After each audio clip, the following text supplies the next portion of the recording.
Podcast నచ్చితే like చేయండి, share చేయండి, సబ్స్క్రైబ్ చేయండి, ఫాలో అవ్వండి. హలో రేయాన్ష్, ఈరోజు నీకు ఒక సూపర్ కథ చెప్దాం అనుకుంటున్నా. ఏం కథ అంటే అన్నదమ్ముల కథ. ఓహో, బాగుంటుంది. బాగుంటుంది, నేను చెప్పకముందే బాగుంటుంది. ఎట్లా అంటావు రేయాన్ష్? ఓకే, విను మరి చెప్పు. ఇక మన కథలో వెళ్దాం. అన్నదమ్ముల కథ ఏంటంటే, రామాపురం అనేటువంటి ఒక ఊరిలో ఒక రైతు ఉండేవాడు. రైతు పేరు పర్వతాలు. అతనికి 2 కొడుకులు. పెద్దవాడు చాలా తెలివైనవాడు, చిన్నవాడు పాపం అమాయకుడు. పర్వతాలు తన జీవితం, అమాయకుడు అంటే వెరీ ఇన్నోసెంట్ పర్సన్. బ్యాడ్ కాదు, ఇన్నోసెంట్ అంటే ఏమీ తెలియదు ఆయనకు. ఏది ఎవరైనా చెప్తే అవునా అని అంటాడు. అట్లా పర్వతాలు తన జీవితంలో పెద్దగా ఏమీ కూడబెట్టలేదు. కానీ కొద్ది రోజులలో చనిపోతాడనగా అతనికి ఒక చింత పట్టుకున్నది. పెద్దవాడేమో మహా తెలివిగలవాడు, చిన్నవాడేమో అమాయకుడు. పెద్దవాడు చిన్నవాడిని మోసం చేస్తాడేమో, ఇద్దరూ కలిసి బ్రతుకే విధానం చూడాలి అని. అదే బెంగతో అతను మంచం పట్టాడు.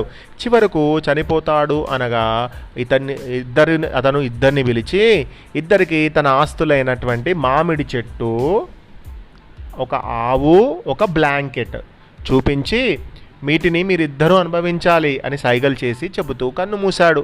మరుసటి రోజున పెద్దవాడు తమ్ముని పిలిచి, ఒరే తమ్ముడా, నాన్న మనకు ఒకే చెట్టుని, ఒకే ఆవుని, ఒకే బ్లాంకెట్ని ఇచ్చాడు. వాటిని మనం ఎలా పంచుకుందామంటావు చెప్పు అని అడిగాడు. వాటిని అమ్మి చిరిసగం తీసుకోవచ్చు, కానీ మనం అట్లా చెయ్యకూడదు. స్వర్గంలో ఉన్న నాన్న ఆత్మ సంతోషపడాలంటే మనం వీటిని కలిసి అనుభవించాలి అన్నాడు తమ్ముడు. అదేరా నేను చెప్పేది కూడా, వీటిని మనం ముక్కలు చేయకూడదు, కనుక వాటిని కలిసి ఉపయోగించుకుందాం. సరే, ఒక పని చేద్దాం. చెట్టు కింద అంతా నీది, చెట్టు పైన ఏది ఉన్నా అది నాది. అట్లాగే ఈ బ్లాంకెట్ని పొద్దున నువ్వు వాడుకో, రాత్రి నేను వాడుకుంటా. అలాగే ఈ ఆవు ముందు మొత్తం భాగం నీదే, దాని మూతి, దాని చెవులు, దాని కళ్ళు నీకే, వెనక నాది అని అన్నాడు. ఆవు వెనక పాలు వస్తాయి, ముందు పాలు రావు కదా. అంటే దుర్బుద్ధితోటి, అత్యాశతోటి తమ్ముడిని మోసం చేయాలని చెప్పి ఇలా అన్నాడు. మరి తమ్ముడు అమాయకుడు కదా, నువ్వు ఎలా చెప్తే అలాగే అన్నయ్యా అని తమ్ముడు అన్నాడు. అయోమయం తమ్ముడికి అందులోని కపటం అర్థం కాలేదు. నువ్వెట్లా అంటే అట్లా చేద్దాం, నీ మాట కాదంటానా అన్నయ్య అని అనేసాడు. ఇక ఆనాటి నుండి ప్రతిరోజు తమ్ముడు చెట్లు మొదలుకు నీరు పోసేవాడు. ఆవు నోట్లోకి మేత, కుడితి అందించేవాడు. కంబలిని అంటే ఆ బ్లాంకెట్ని ఏ రోజుకు ఆ రోజు ఉతికి ఆరవేసి మడత పెట్టేవాడు. చెట్టు కొమ్మలకు కాసిన కాయలు, పండ్లు తీసుకునేవాడు అన్న. ఆవు పాలు తను పిండుకునేవాడు. పేడ అంతా తనే తీసుకునేవాడు. తమ్ముడు ఉతికి పెట్టిన కంబల్ని చక్కగా రాత్రిపూట కప్పుకునేవాడు. అంటే ఆ బ్లాంకెట్ని రాత్రిపూట కప్పుకొని పడుకునేవాడు. ఇలా కొంతకాలం గడిచిపోయింది. అన్నకు తమ్ముడికి ఇద్దరికి పెళ్ళయింది. తమ్ముడి భార్య లక్ష్మి చాలా తెలివైనది. భర్త అమాయకత్వాన్ని ఆసరగా చేసుకొని అతని అన్న ఎలా మోసం చేస్తున్నాడో గమనించింది. ఒకరోజు ఉదయాన్నే చెట్టుకు నీరు కడుతున్న భర్తతో లక్ష్మి ఇలా అంది, ఇదిగో అయ్యా, గొడ్డలు తీసుకురా, ఓ మాటో అన్నది. అతడు గొడ్డలు తేగానే, ఇదిగో ఈ మాను మొదలు నీదే కదా, మీ అన్నది కాదు కదా అన్నది. అవును నాదే. అంటే ఈ చెట్టు కింద పాట అంతా నీదే కదా, చెట్టు ట్రంక్ అంతా నీదే కదా. నాదే. ఓకే, అవును నాదే అన్నాడు తమ్ముడు. మరైతే ఇంకేమి, దీన్ని నరికి పొయ్యిలోకి కట్టలు లేవు, దీన్ని నరికేసాయి అన్నది లక్ష్మి. దగ్గరలో నిలబడి వింటున్న పెద్ద అంటే వాళ్ళ అన్నయ్య గమనిస్తూ, తమ్ముడి చెట్టుకు ఒక్క వేటు వేశాడో లేదో అన్న వచ్చి అడ్డుకున్నాడు. మొదలు కొడితే మొత్తం చెట్టు చనిపోతుంది, కొట్టకు, ఇక నుండి మనం ఇద్దరం చెట్టుకు నీళ్లు పోద్దాం, కాసే కాయల్ని కూడా సమానంగా పంచుకుందాం అన్నాడు. చెట్టుని కింద కట్ చేస్తే ఏమైతే చెట్టు అంతా ఖరాబ్ అవుతుంది కదా, అప్పుడు వీనికి కాయలు రావు కదా, పండ్లు రావు కదా. అందుకని చెప్పి లేదు మనం ఇద్దరం కలిసి పంచుకుందాం ఇక అని అన్నాడు.